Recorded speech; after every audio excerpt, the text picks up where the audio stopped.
রংপুর মহানগরীতে প্রধান ফটকে তালাবদ্ধ নিজ বাড়ি থেকে জেলা স্কুলের অবসরে যাওয়া শিক্ষক গণপতি চক্রবর্তী জুয়েল সহ তার স্ত্রী, ছেলে ও মেয়ের লাশ উদ্ধারের ঘটনাটির ক্লু উদ্ধারের দাবি করেছে পুলিশ।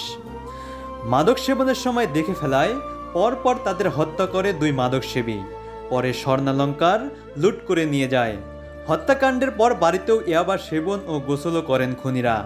ব্রিফিংয়ে এই দাবি করেছে পুলিশ। এদিকে কারমাইকেল কলেজ এবং জেলা স্কুলের শিক্ষক শিক্ষার্থীরা মানববন্ধন করে দোষীদের বিচার নিশ্চিতের দাবি করেছেন। রোববার বেলা 12:30টায় রংপুর মহানগর পুলিশ কমিশনার কার্যালয়ের সম্মেলন কক্ষে চাঞ্চল্যকর এই হত্যাকাণ্ডের ব্রিফিং করেন মহানগর পুলিশ।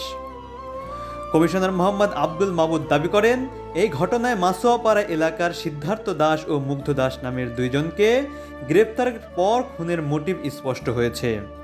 তারা ঘটনার সময় গণপতি চক্রবর্তীর বাড়ির ছাদে ইয়াবা সেবন করছিলেন। ছাদে গিয়ে তাতে বাধা দিলে গলায় গামছা পেঁচিয়ে প্রথমে গণপতি চক্রবর্তীকে হত্যা করা হয়। টের পেয়ে এগিয়ে আসলে একই গামছা দিয়ে শ্বাসরোধে হত্যা করা হয় স্ত্রী প্রীতিলতাকেও।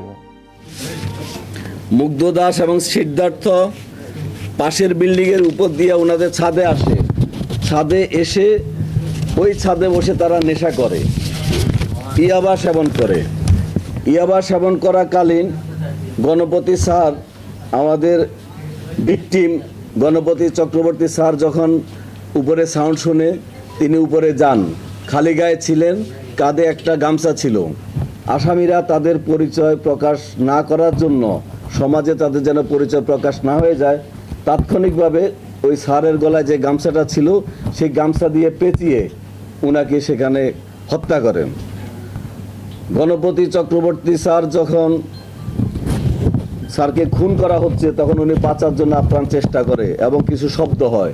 শব্দ শুনে গণপতি চক্রবর্তী স্যারের স্ত্রী প্রীতিলতা চক্রবর্তী ওরফে ভোলা এই ম্যাডাম উপরে আসার চেষ্টা করেন। উনাকে সিঁড়ির মধ্যেই গলায় গামছা পেঁচিয়ে উনাকে সিঁড়ির মধ্যে হত্যা করেন। টের পেয়ে এগিয়ে আসলে প্রথমে গামছা, পরে গলায় রশি পেঁচিয়ে হত্যা করা হয় মেয়ে প্রার্থী ওরফে আগামী চক্রবর্তীকে। এরপর সিদ্ধার্থের ভাই অপূর্ব খেলার সাথী হওয়ায় সাক্ষী না রাখতে গলায় গামছা পেঁচিয়ে হত্যা করা হয় প্রিয়মকে।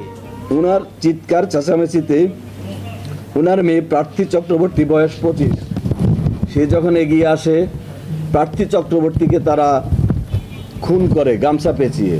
তো ছোট ছেলেটাকে মারার কারণ হলো, এবং প্রিয়ম এই খুনিদেরকে চিনে, সিদ্ধার্থ এবং মুগ্ধ দুইজনে একসাথে ঝাঁপিয়ে পড়ে নিষ্পাপ শিশুর উপর, কাপড় পেঁচিয়ে হত্যা করে, তার চোখ ঠিকরে বের হয়ে যায়, এরপরে বালিশ চাপা দিয়ে হত্যা করে।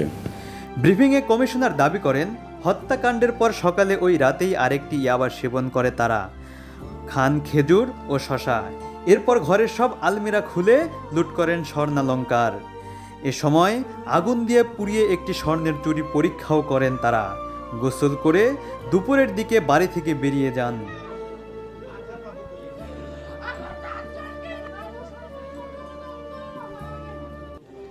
এদিকে এ ঘটনার বিচার দাবি করে মানববন্ধন করেছে রংপুর জেলা স্কুলের শিক্ষক ও শিক্ষার্থীরা।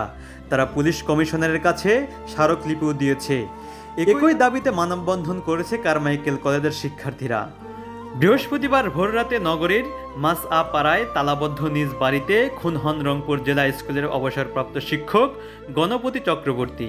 তার স্ত্রী প্রীতিলতা চক্রবর্তী, কন্যা কারমাইকেল কলেজ থেকে ইংরেজি বিভাগের সদ্য মাস্টার্স পাশ করা প্রার্থী চক্রবর্তী ও পুত্র জেলা স্কুলের 5ম শ্রেণী পড়ুয়া প্রীতম চক্রবর্তী। অবসরে যাওয়ার পর নগরীর সমবায় মার্কেটে চেম্বার দিয়ে হোমিও চিকিৎসার প্র্যাকটিস করতেন গণপতি।